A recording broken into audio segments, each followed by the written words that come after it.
In this video, it's back. We are rating your drafts as we go over some teams that have something a little bit different about them as we try and help you with the beginning of your fantasy football journey. All of that coming up next.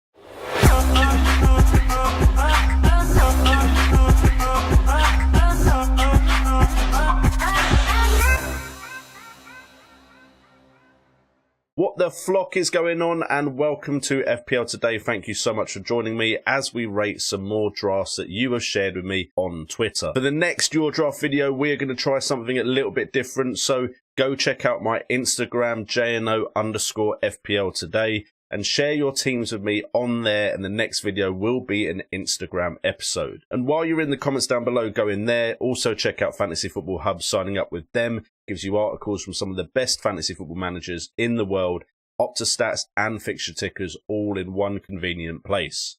With that being said, we are starting off with FPL_Greece at Greece_FPL side. And the reason we're looking at this side is because he's given me some options for changes as well. So he's thinking a little bit about what he might change if he wants certain players in. So the starting 11 does have Meslier in goal, who I actually think is starting to become one of my favoured options as a 4.5 million goalkeeper, until we at least know what's happening with Raya and Strakoschka. Sanchez from Brighton is the player that a lot of people have gone with previously, but he was a little bit disappointing last season. So Meslier I do like as a shout in goal. We've gone big at the back, but the difference here, other than the Robertson, James, Alexander-Arnold and Cancelo, is we've got Zinchenko here, who I think could be an absolutely amazing prospect this season. There's a chance he plays left back, but there's also a chance he plays as a central defensive midfielder or a CM at Arsenal under Arteta. And Carl Walker came out with the move happening and said Zinchenko is one of the best free players on the ball at Manchester City before he left, along with Bernardo Silva and Riyad Mahrez. That's ahead of the likes of Kevin De Bruyne and Phil Foden. So maybe Zinchenko moving to Arsenal, becoming a more integral part of the starting 11, could see him unlocked as a fantasy football option, especially at that price range, with the potential for him to be getting forward and unlocking some defences, which he has done for Pep in the past. Then in the midfield, we've got Bailey, who seems to be the up-and-coming, trending, cheap midfielder to have over Neto. At 5 million, he's slightly cheaper than Neto, and we got him alongside Mason Mount, one of those £8 million midfielders that could be a very important slot for our FPL sides. Now, I've never particularly got on with Mount. I've seen him get decent points, but whenever I've owned him, he's been a bit infuriating for me, but I can see Mount definitely being a valuable part of your team. And if Bailey has played himself into that Aston Villa starting 11, I think he is probably the best option as a cheap midfielder for the beginning of the season. We've then got the usual Salah, Jesus and Haaland, of course, with De Silva, Andreas, Pereira and Greenwood on the bench. But the changes he's thinking about is Robertson could become Nico Williams. That would, of course, mean that he probably is going to play 4 at the back. We then got Zinchenko could become Tomiyasu, so that's saving money. So Jesus could become Harry Kane, and he can have Harry Kane and Haaland as his front two. Now, I don't hate that. I prefer Son myself, which I've said plenty of times. But you're getting that Spurs coverage in attack as well as Salah and Haaland. And I think potentially those are the 3 big players. But then you don't have the Arsenal coverage. You have the Chelsea with Mount, but then you don't have the Arsenal coverage for their very good fixtures. So I think for me, I actually prefer the lineup as it is right now. Although I can definitely see the appeal of having Kane and Haaland for the beginning of the season. But I think for your moves and being able to change your side, depending on what happens, I think this side is probably a little bit better set up for that. Next up is Desmond Grassian at Grassian24, and he has a team. He says, don't know if you're still rating them, but if you are, I'm going for it. So yeah, here you are, mate. I'm going to rate your side. I'm going to focus on the players that we've not discussed before on these Rate Your Drafts, and that includes the likes of Perisic, who we have discussed a little bit, but I really do think Spurs could be a threat this season, not to Liverpool or Man City, but for the 3rd and 4th places in the Champions League. I think they could potentially get 3rd. Conte is a very successful manager, and he's building a side there with transfers coming in that seem to be strengthening them a lot. Perisic will be the wing back at Spurs, and at 5.5 million offers a significant cheaper option than the likes of James, Chilwell and Robertson. So I do like the Perisic pick.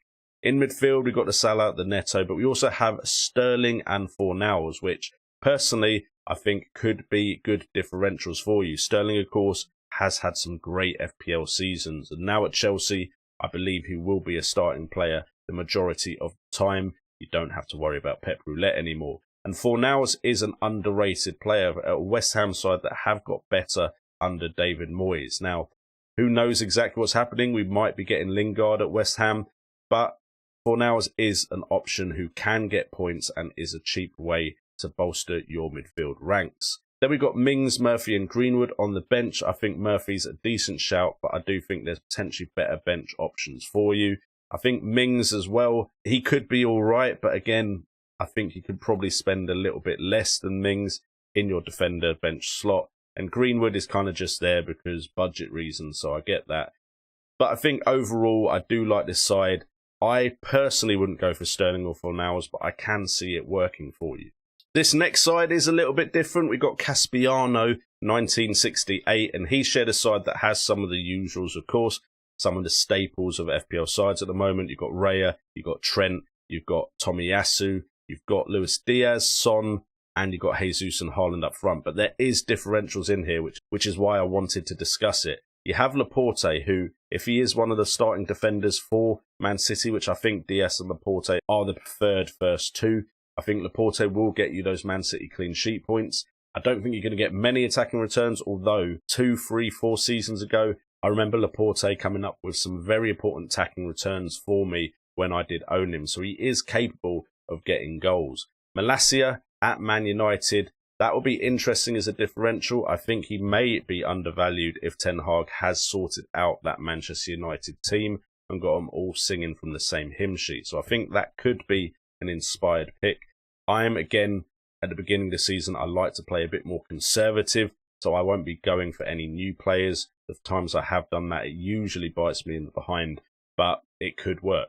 Luis Diaz is a decent player. I don't really think he's the kind of cover I need for Mohamed Salah, because although he looked impressive, his actual returns are nowhere near the levels of Mohamed Salah, but of course that could improve. Rashford could reinvigorate his career under Ten Hag, although there's lots of players that during pre-season seem to have stepped up their game. Martial seems to be one of them as well, so it'll be interesting to see how that Man United side performs when the Premier League actually starts. We've got Sterling again, which we've already discussed. I think could be a massive player at Chelsea, but not someone I want to take the risk on at his price tag. And then Jesus and Haaland up front. And then we've got the bench, which I think you can't complain about. Maybe Greenwood is a better option instead of Archer. Greenwood has the potential to get some game time, whereas I don't think Archer really has that potential, which is why I prefer Greenwood. But Andreas Pereira and Nico Williams I've discussed plenty of times on the channel, so decent bench there. And then finally, we've got Samuel Hollister and his side. And to be honest, I'm talking about this because although it's got players that we've talked about a lot, it's the actual setup of the side that I think is something we should be discussing. A 4-3-3, I usually look at 4-4-2s, 5-3-2s, so this is a little bit different. 3-man midfield. I think Van Dijk is the key here instead of Robbo and Trent, allowing for what else follows. So we've got Mendy in goal. I've already spoken about Mendy, great way into a Chelsea defence, and Chilwell, so double up there. Van Dijk, of course, comes in cheaper than Robertson and Trent. And then Perisic, instead of your likes of Cancelo, does make this defence cheaper than your average defence. Tomiyasu is a great £4.5 million option. The bench is pretty standard, to be fair. But with Martinelli and Neto, who I'm not too sure if Martinelli is a starter, but if he is, fantastic way into Arsenal again. Neto is one of the favoured cheap midfielders as well. But you've got Salah, Kane, Haaland and Jesus.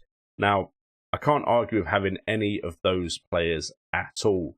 And the way you've managed to get this in is impressive because it covers pretty much every side you need, apart from maybe Chelsea's attack. And I'm not too fond of looking at Chelsea's attack at the beginning of the season myself anyway. You've got Kane, you've got Salah, you've got Haaland. I think those are three of the important sides to cover. No Man United coverage, but we're still waiting to see what happens there. No Chelsea coverage, but Chelsea are changing all the time, so who knows what starting 11 they'll have. So I actually think this is a very nice team. I just don't think I could go without Trent Alexander-Arnold. I think that would be a struggle for me, and I think that's the main reason you've been able to build this sort of team. So I do like it. I'm just not sure I could go Van Dijk over Trent. Anyway, guys, that is it for this video. So if you have enjoyed the content, it would be greatly appreciated if you could hit that like button, because it really does help the videos with their reach on YouTube. Also, subscribe if you want to get involved with the channel in the comments down below and have a talk with me every day as we try and get videos out for you guys daily. I might miss a few days, but I do try my best, I promise. Make sure to go and follow me on Instagram as well if you want to be part of one of these rating your draft videos. So go and follow that account, JNO_FPL today. Lots of content being put out there as well, so it will be worth your while. I've been JNO, this has been FPL Today, and remember, it's all about the game.